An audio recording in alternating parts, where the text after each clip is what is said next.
Tastes good like a cigarette should.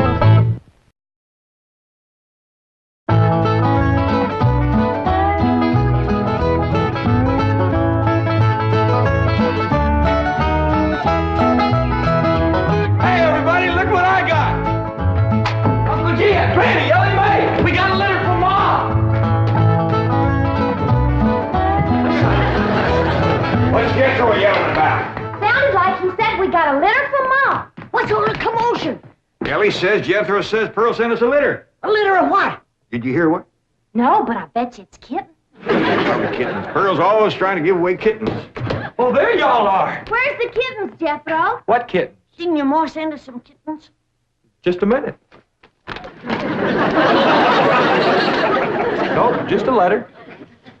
Jethro, how could you think that kittens would...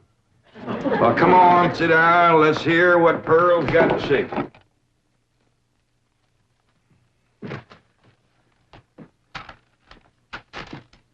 Dear son and kinfolk, I take pen in hand to say we are all fine back here.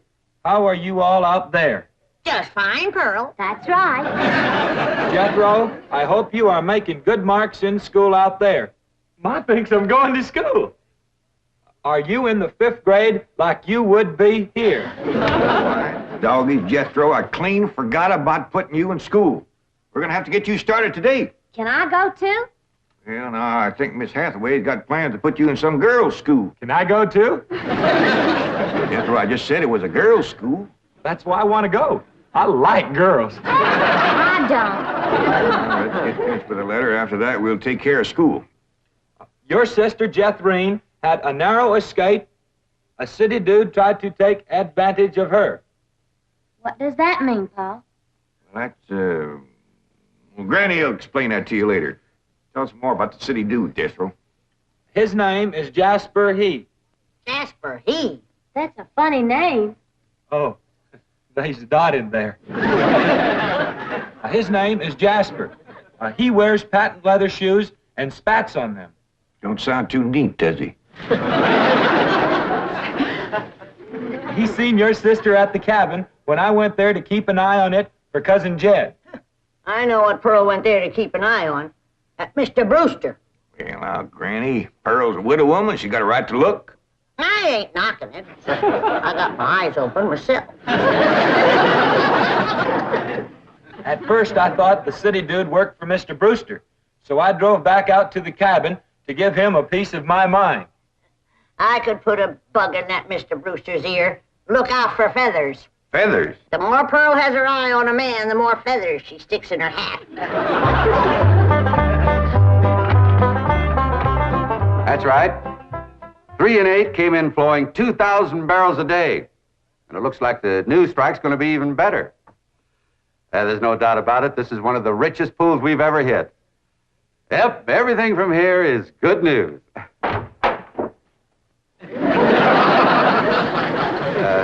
Well, not everything. I'll call you back. Mrs. Bodine, this is a pleasant surprise. Well, thank you. Although you might not think it's so pleasant when you hear what I have to say. Oh? One of them oil fellas working for you has made advances to my daughter. Made advances? Well, what would you call being picked up and carried off by brute force? Well, I'd call that making advances. What's his name? Jasper Depew. Jasper Depew. I ain't seen him myself, but from what Jethro tells me, he's a pretty slick article. Oh. Oh, Mr. Brewster, you don't know how hard it is for two girls living alone like Jethrine and me. You see, my son Jethro's in California with Cousin Jed, leaving us no man to protect us. I'm a widow woman, you know. I guess wherever you have two unattached girls living alone, there's bound to be trouble. Especially when the girls are the kind that men call lookers. Did you say his name is Depew? Jasper Depew. Calls himself Jazzbo. Oh, Jethrine says he's a flashy dresser and a fancy talker and drives a sporty car. Regular big city dude. I guess Jethrine's kind of like me when it comes to tall, handsome city fellas. I'm just putty in their hands. Nope, no one by that name working for OK Oil. You mind if I look? Oh, well, no, go right ahead. I'm bound and determined to find the rascal that trifled with the affections of my sweet, innocent, helpless baby girl. Ma! Jethrine, I thought I told you to stay in the buggy. I seen Jasper Depew coming. Here? Yes'm. Oh, well, thank goodness we got Mr. Brewster to protect us. Oh, there he is. Mr. Brewster throwed his arms around me and held me in his strong embrace. What's an embrace, Paul? Well, that's when folks kind of twine their arms around one another. You mean like wrestling? It's sort of like wrestling, except they ain't mad. It's like wrestling for fun. I reckon you could see that. Go on, Jethro. Then we heard a knock on the door, and we knowed it was Jasper He. Better look for that dot again. Oh, yeah. We knowed it was Jasper. He was there to get Jethrine. Her beauty had set his heart to burning with flamin' desire. What's flaming desire, Paul? Well, Granny will explain that to you later. Well, I'll try. You're sure counting a heap on my memory.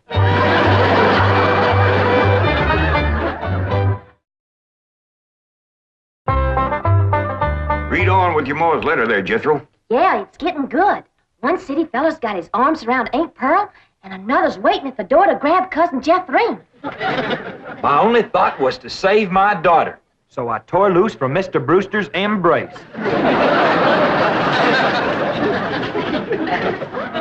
I saw Jethrine heading for the door, so I quick throwed myself betwixt my child and danger. But sweet innocent Jethrine, not knowing better, let that rascal in. He went right to sweet-talking in a voice smoother than fresh churned butter. Hello again, you great, big, beautiful lump of sugar. I brought you something all the way from Eureka Springs. Genuine orchids growed in a hothouse. And this lovely young girl must be your sister. I'm her ma. No. Yeah. Well, for Jethrine's beautiful mother, a little gift of genuine French imported perfume all the way from Paris, France. Oh, well, you had an order. Oh, my goodness. Genuine Paris, France perfume. Look at that French writing on there. That says, "Ah, d'amour." That means, oh, love. Ain't he a sport, Ma? And for Jethrine's handsome father, a genuine cigarette case, silver. Thank you, but I am not Jethrine's father. No, Mr. Brewster ain't my husband. He's just a friend. Well, any friend of Jethrine's beautiful mother is a friend of mine. It's from old Mexico and hammered out of solid silver by the Aztecs Indians hundreds of years ago. Well, that brings up an interesting question. Why would the Aztecs make cigarette cases when they had no cigarettes? That is an interesting question. I'll have to ask some of my Aztecs friends about that. Hey, Dog. Remember, ain't she sweet? Well, I've read... Hey, what happened to your orchids? Nothing. I ate 'em already. You mean you ate all them expensive orchids? Ma, you should have spoke for one. They wasn't very filling. Ain't she sweet?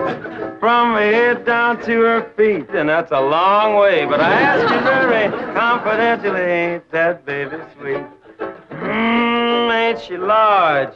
But she gives me such a charge. I ask you very confidentially, ain't that baby large? She stretches out in all directions. I'm here to shout, Lordy, that's perfection. Are you with me?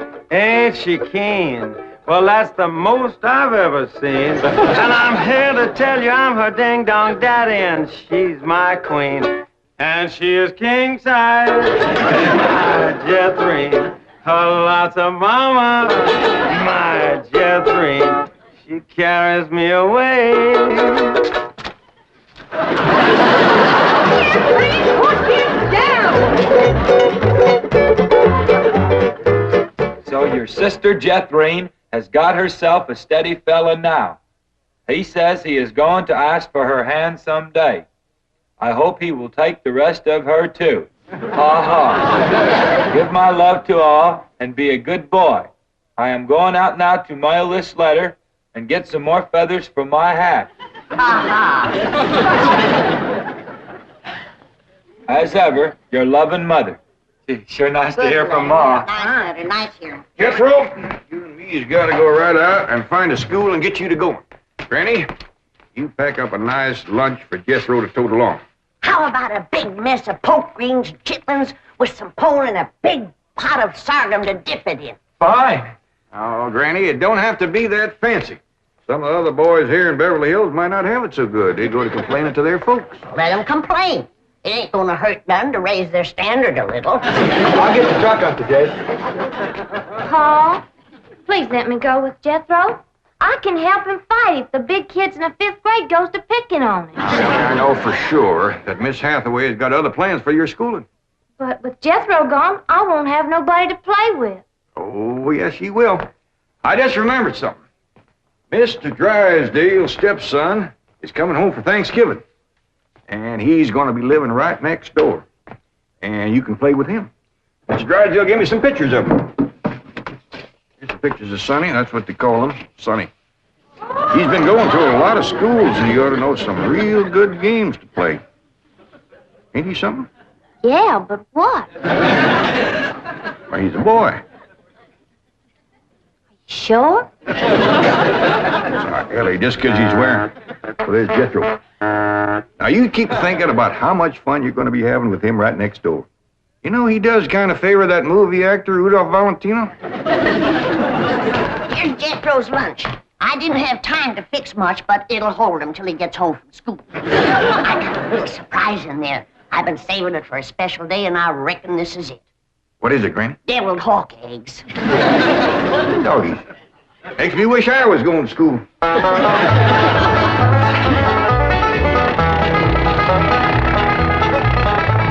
School, all right. Millicent, Schuyler, and Potts.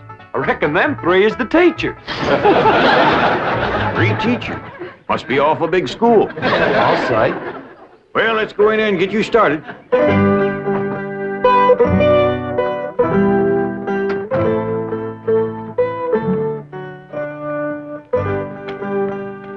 There you are.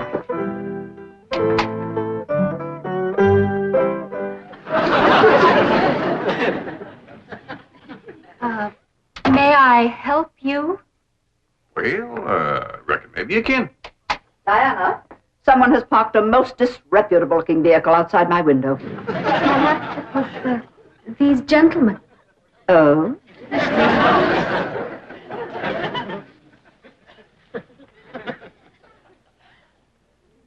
Yes? What is it you wish? Well, I'd like to get my nephew started into school. Here? Yeah, here's all right if you got room for a desk and his lunch basket. My dear man, this is a most exclusive private school. The tuition is quite expensive. Well beyond your means, I'm sure. Does that mean it costs a lot of money? That is precisely what it means. Well, I can pay you if it ain't over $25 million. 25 million? Yes, ma'am, that's all I got.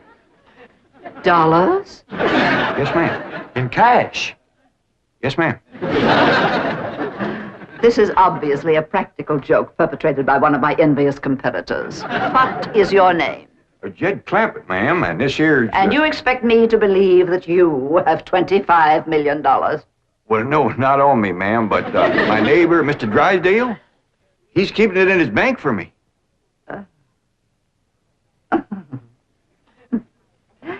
Get me Milburn Drysdale at the Commerce Bank.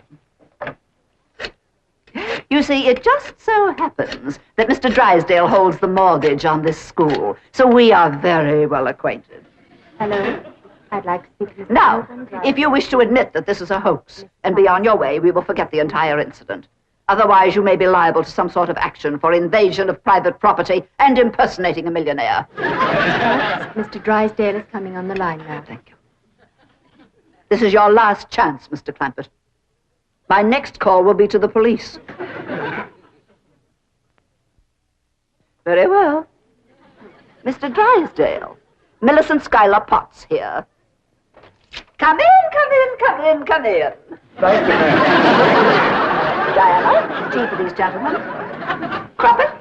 Oh, no, ma'am. Clamp it. Tea, Diana. Use the spode tea set. Well, sit down. Just the two of us. Ellie Mae and Granny didn't come. Well, do make yourselves comfortable. Mr. Drysdale's exact words to me were, well, never mind his exact words. Apparently he values your friendship greatly, and Mr. Drysdale is a very important mortgage. Ma'am. Now then, shall we talk about your youngster who's entering our 5th grade? What is his name? Jethro Bodine. Bodine? Jethro. No, ma'am. Jethro Bodine. We always put the last name first. Now, male, of course. Yes, ma'am. Just got a letter this morning. Date of birth? December the 4th. Year? No, ma'am. Back home. We only been here a few weeks. Perhaps you should answer the questions for our vital statistics. Now, we need to know the complete birth date, which in turn gives us the exact age. Now, we have December 4th, and judging from the fact that your nephew is entering the 5th grade, I would surmise that the year is 51 or 52. Am I correct?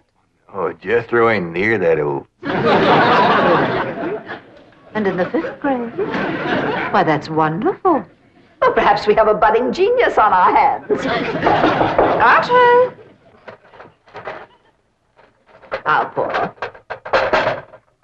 Oh, Diana, I'd like you to bring me one of our boys' uniforms to show these gentlemen. A 5th grade size. No, on second thought, you'd better make it 3rd grade. He's younger than average. Mrs. Parker. We require that all of our students wear identical uniforms. It makes for less friction that way.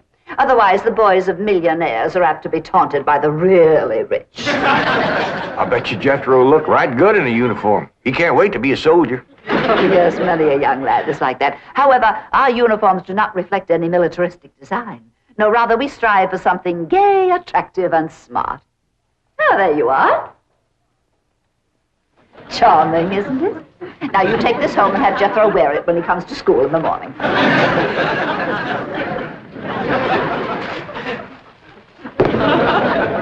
Wear this? Afraid Granny will have to make considerable changes in this before it'll fit Jethro. So tiny? Yeah. And in the 5th grade? Why, the boy must be a genius. Well, you may be very sure that we will bring him out. Where is this? He'll bust out. Now then, how do you gentlemen like your tea? We don't know, ma'am. We ain't tasted it yet. Oh, you are the fun-loving one, aren't you? Yes, ma'am.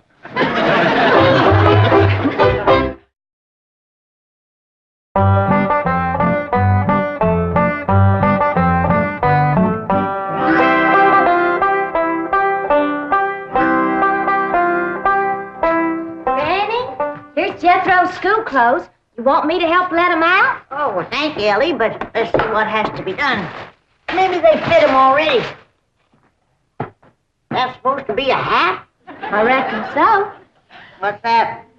Well, Jethro said it stands for POTS. Pots? That's the school he's going to. Pot school. Hell, he'll be learning a good trade. If there's something folks always needs, it's pots. Jethro can make you some dandy new ones once he catches on to it. Miss Sam Hill is supposed to wear that. Well, Jethro, I reckon.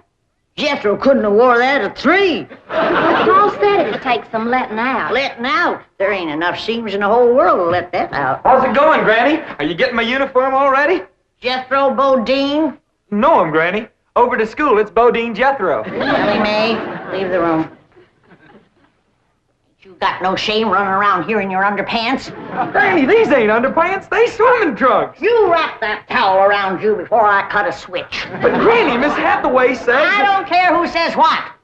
I'll be glad when your ma gets out here to take you in hand and to make you some school clothes. These things ain't never gonna fit. But Granny, I gotta have these in the morning. It's a rule. All us kids over there's gotta wear these. And that coat, too. Yeah. I sure wish your ma was here with her sewing machine. Pearl's a whiz at making clothes. Now that you're going to be keeping company with Jazz Beau Depew, you're going to need some nice clothes. I like the little feller, Ma. I'm glad, Jeffrey. But you gotta stop picking him up all the time. He ain't heavy. That ain't the point. It don't look fitting for a girl to run around carrying a fella. All right. I won't pick him up anymore till we get married. Why would you pick him up then? To carry him over the threshold. You ain't supposed to carry him. He's supposed to carry... No, that's ridiculous. I declare, I don't know how I'm going to keep you in clothes the way you're shooting up. I start a new outfit, and by the time I get it stitched together, you've outgrown it. My new shoes is already too tight for my feet. Oh, them feet. If they get any bigger, you're going to have to go outside to turn around. My feet ain't as big as Jethro's. Well, of course not. He's a boy. Just think, your brother Jethro's going to school in Beverly Hills, California. Yeah. I'm homesick for to see him, Ma. Me too, Jeffrey. I'll bet your rich Uncle Jed has Jethro duded up like one of them actors in movie pictures. I can't understand these Beverly Hills schools. Wearing that uniform ain't gonna make you no smarter. Well, Miss Potts said I had to wear it this morning. She's the boss teacher.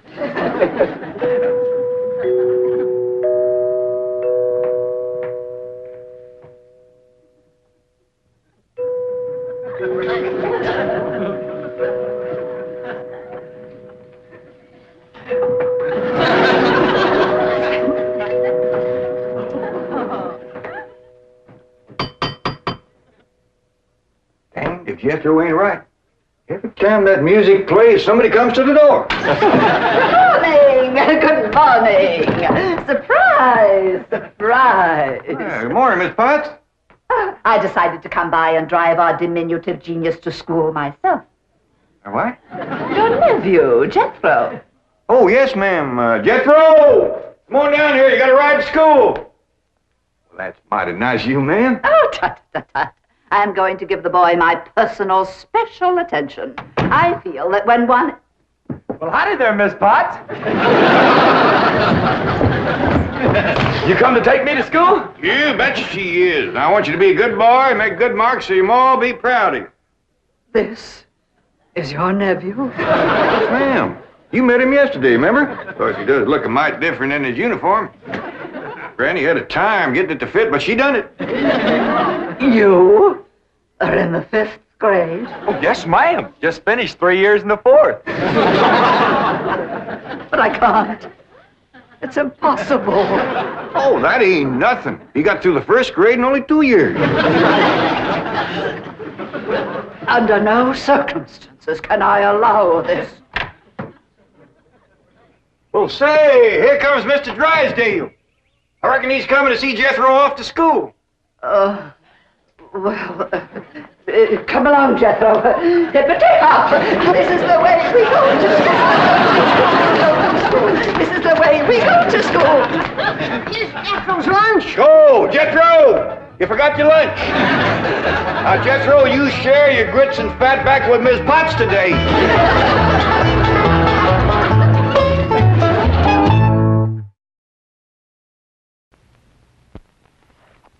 Very good, Jethro. We will continue your homework with great leaders in history. You may begin. A is for Alexander, the great he was named. B is for Beethoven, for music so famed. C is for cigarette, and Winston's the best. D is for Drake, Sir Francis... Wait. Cigarettes, Winston. Jethro, we are studying great leaders. Well, Mr. Drysdale told Uncle Jed that Winston is the leading filter cigarette all over. That's right, he did. Me and Granny's been smoking them, and they is first rate. Here, try one. Mr. Clabbett, I've no doubt that Winston is indeed a superior filter cigarette. However, in deference to the textbook... Why, this is superior. However, in deference to the textbook... Never mind the textbook. C is for cigarette, and Winston's the best. Yes, ma'am. Winston tastes good. Like a cigarette should.